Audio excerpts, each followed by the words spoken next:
Hey everyone, it's Mark Ferguson with InvestFourMore. Welcome to one of my YouTube videos. Today's video, I'm going to talk about real estate agents, hiring people, when to hire your first assistant. And this video came about because I actually had a conference call scheduled today on one of my coaching programs, a six-figure real estate agent success system, and no one showed up for that call. So twice a month I have calls, do a little presentation, and answer questions afterwards. And if no one shows up, which is surprising, but it happens once in a while, I'll do a short video for those coaching students and lucky YouTube viewers who get to see it as well, because I like to share the knowledge as much as I can.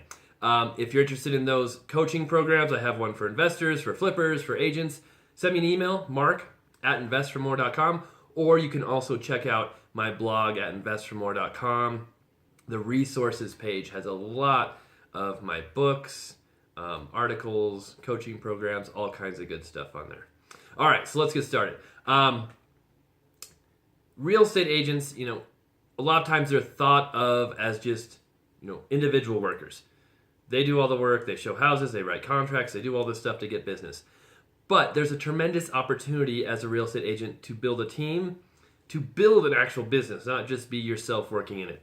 I have a team of 10 right now with 6 licensed agents. One time I was selling about 200 houses a year myself. Right now, I sell maybe 5 myself, and the team does all the rest of it. I focus on my investing, I focus on the blog, I focus on my free time, my family. It's really awesome when you can get your real estate agent business set up correctly so that you can delegate tasks, have other people selling houses for you, and you can concentrate on the fun stuff. So that's what I'm going to talk about today. When you should hire an assistant, what's the best way to hire them, what they can help you with, all types of different things agents can do to really make their business be a lot more robust. So before we get started on when to hire an agent, I want to go over a few basics.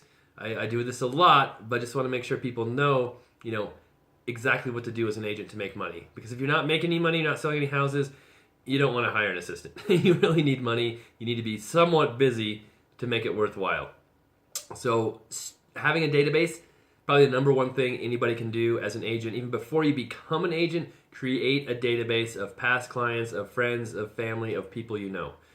And all that is a list of the people, how you know them, their contact information. You can use Excel. You can buy a fancy program for real estate agents. Any way you do it, make sure you have it. Make sure you use it. Keeping track of those people, marketing to them either by postcards, letters, emails, calling them once in a while. Just keeping in touch with those people, making sure they know you're an agent is vitally important to your business.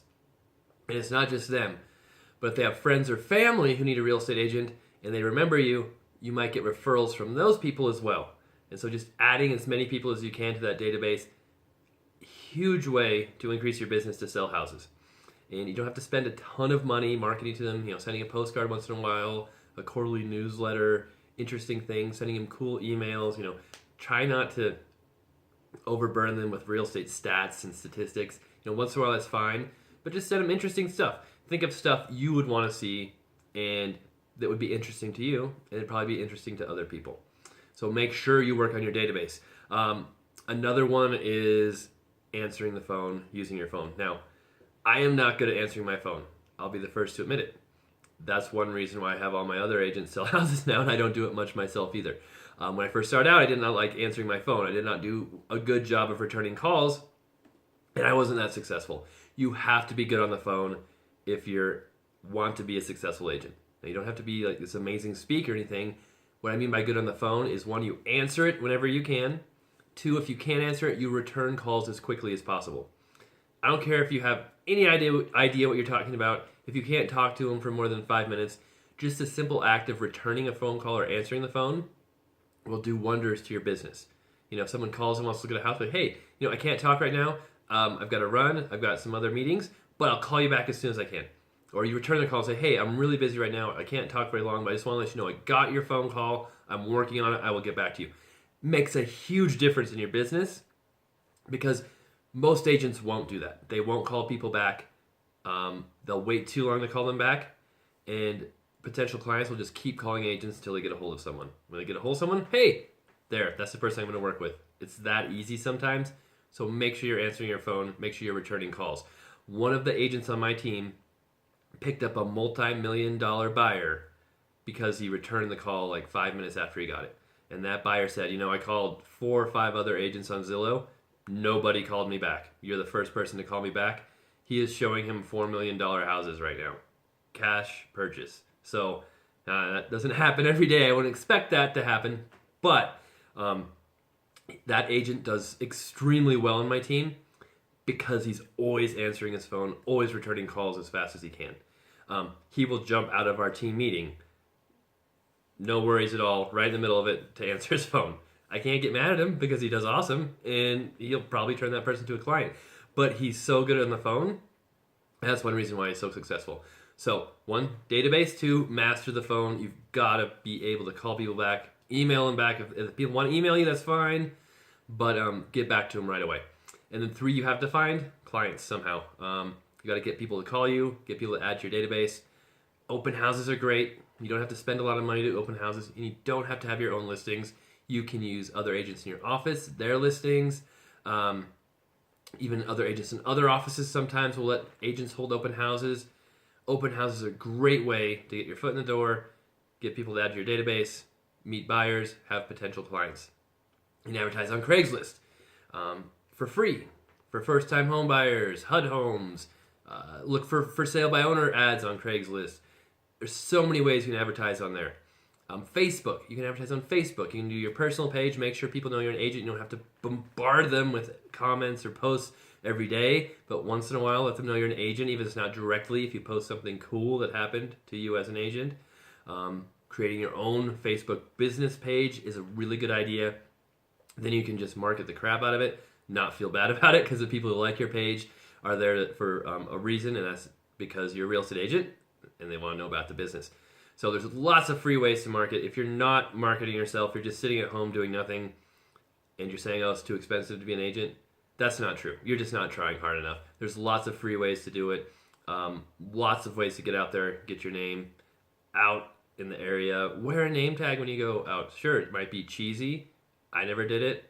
But you know what? Would you rather wear a name tag and have business and be talking to people and networking, or sitting on your couch doing nothing, wondering why you don't have any money and no business will come your way? So lots of things you can do. All right, so once you've got that business, once you become somewhat busy, what about actually, finding help and getting an assistant to help you propel your business even farther?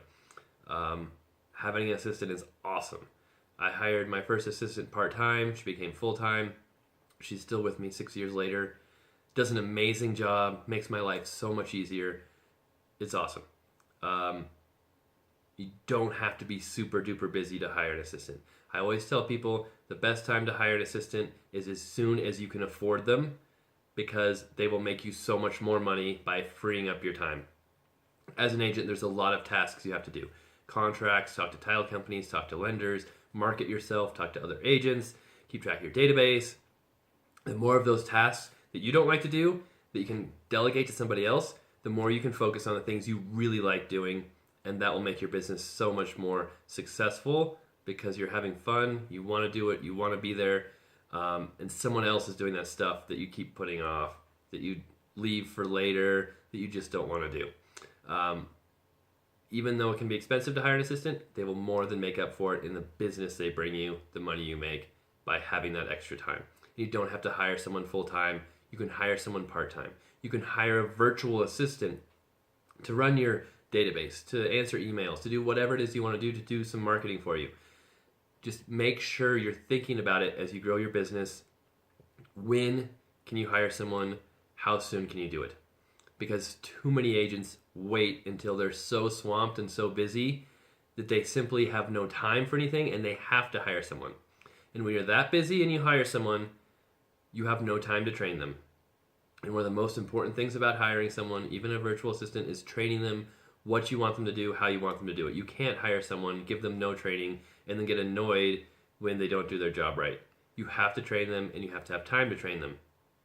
So the sooner you can hire them, the better, because you'll have a little more time to train them, show them what you want to do, get them acclimated to the business so you're not jumping in with both feet and just get swamped and drowned. Too many agents do that. They wait till they're too busy, hire someone, throw a bunch of work at them, don't train them. The help does not do well. Big surprise. They're like, oh, I'm never going to hire anyone. It never worked out well. They just stay busy their whole life. You've got to do it as soon as you can. So don't wait till you're too busy to hire someone. Hire them as soon as you possibly can. They'll make your life so much easier. It always seems like it's a big decision. It's stressful to hire someone new to help with your business. But every time I do it, it frees up so much time, and I'm so happy, and I'm so glad I did it. Now, once in a while, I've hired the wrong person. I've had to let them go. But it wasn't the end of the world. I still learned. I learned what to watch out for, how to train them better, maybe, what to look out for in future interviews for people who I want to work with. And it's always a growing and education process. So it's not the end of the world if you hire the wrong person. Just learn from it. Try again until you do get the right person. All right. That is all I have for this video. Just want to reiterate, hiring staff, delegating, no matter what business you're in, whether you're an agent, anything else, is so advantageous. The 4-Hour Workweek by Tim Ferriss, awesome, amazing book. It's all about that same concept, just hiring others to delegate work you don't want to do and focusing on the core business, what's really important to you, and what you have fun doing is a big part of what I love to do in my job. So thanks for watching. Again, check out InvestFourMore.com. Have a lot more information on the site, articles, free books, also the coaching programs for people who want a little more help. Thanks for watching. Have a great day.